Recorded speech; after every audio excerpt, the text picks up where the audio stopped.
Today, we are diving into one of the most famous and infamous books ever written about power, Niccolò Machiavelli's The Prince. Seriously, this book has been called a handbook for tyrants, a guide to pure evil, and a masterpiece of political realism. So, what is the truth behind the legend? Well, let's find out. To really get to the heart of this, let's start with a question, a dilemma that every leader has to face. If you were in charge and you could only choose one, would you rather your people love you, or would you rather they fear you? It's a tough one, right?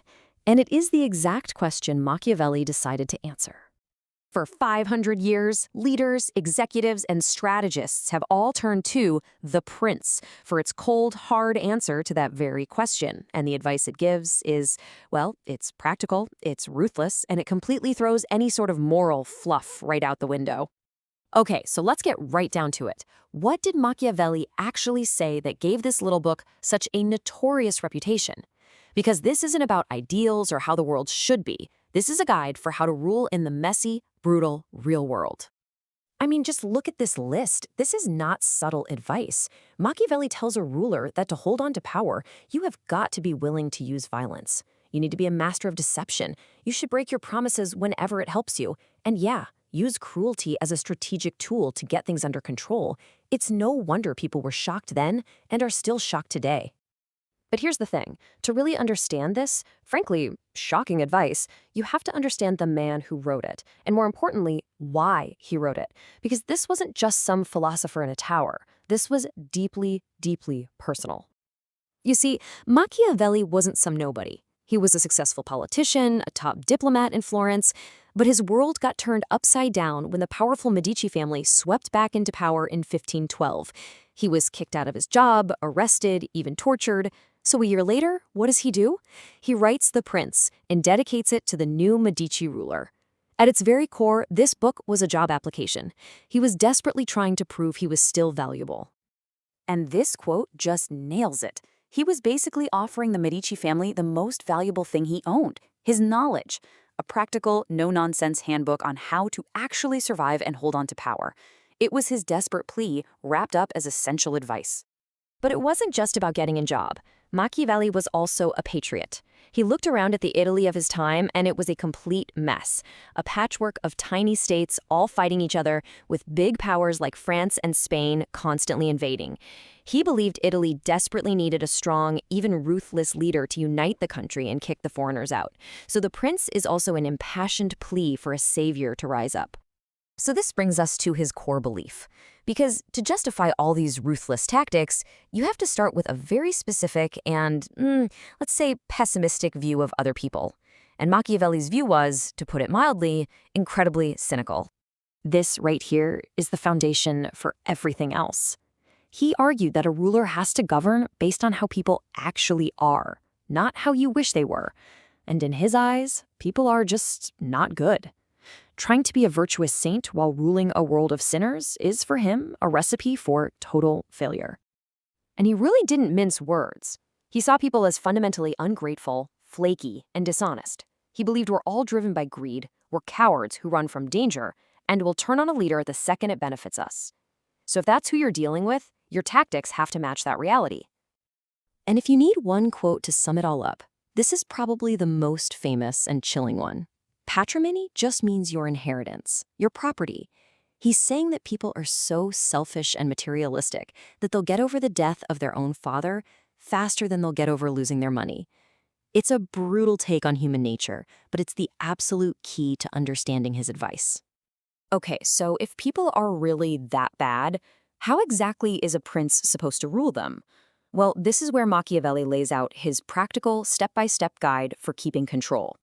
So let's go back to our big question, loved or feared? For Machiavelli, the logic is crystal clear. Love, he says, is based on a sense of obligation, a bond that selfish humans will break the moment it's inconvenient for them. But fear? Fear is based on the dread of punishment, and that is something you can always count on. So his conclusion is simple.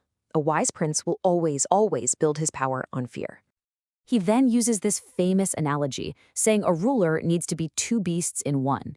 You have to be the clever fox so you can spot the traps your enemies are setting and be a master of deception yourself.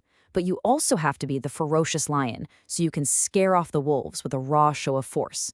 If you're only one or the other, you're doomed. And Machiavelli didn't just pull these ideas out of thin air. He pointed to real-world examples, and his absolute favorite was a ruthless warlord named Cesare Borgia. Borgia had this problem. He needed to take control of a chaotic, lawless province, and his solution was a pure masterclass in Machiavellian thinking. So check out this brilliant and terrifying two-step plan. First, Borgia sends in his cruelest henchmen to do all the dirty work, cracking down hard, executing people, basically scaring everyone into submission. Then, once the job was done and order was restored, Borgia had that same henchman publicly arrested and executed, his body cut in two and left in the town square for everyone to see. And the result? It was pure Machiavellian genius. The people were both satisfied and terrified. Order was restored, which they wanted, but all their hatred for the brutal methods was directed at the dead henchman. Borgia got all the benefits of the cruelty while looking like the hero who brought the cruel man to justice. It's a chillingly effective strategy. And this really shows the nuance in his thinking. It's not just about being evil all the time. The number one rule is to avoid being hated. Machiavelli says the fastest way to get your people to hate you is to take their property or their women. So the real key is to appear virtuous, seem compassionate, religious, and kind, while being fully ready to be cruel and ruthless when you have to be. It's all about managing perception.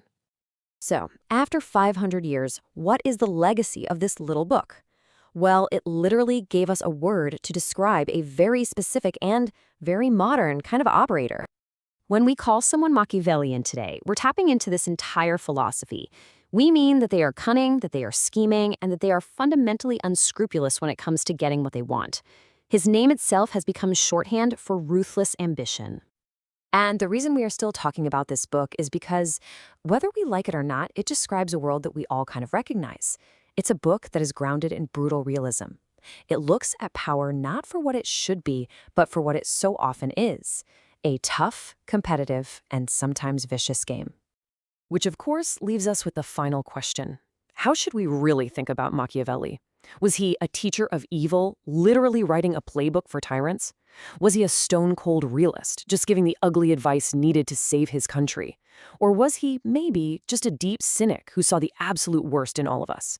Well, 500 years later, that's still up for debate.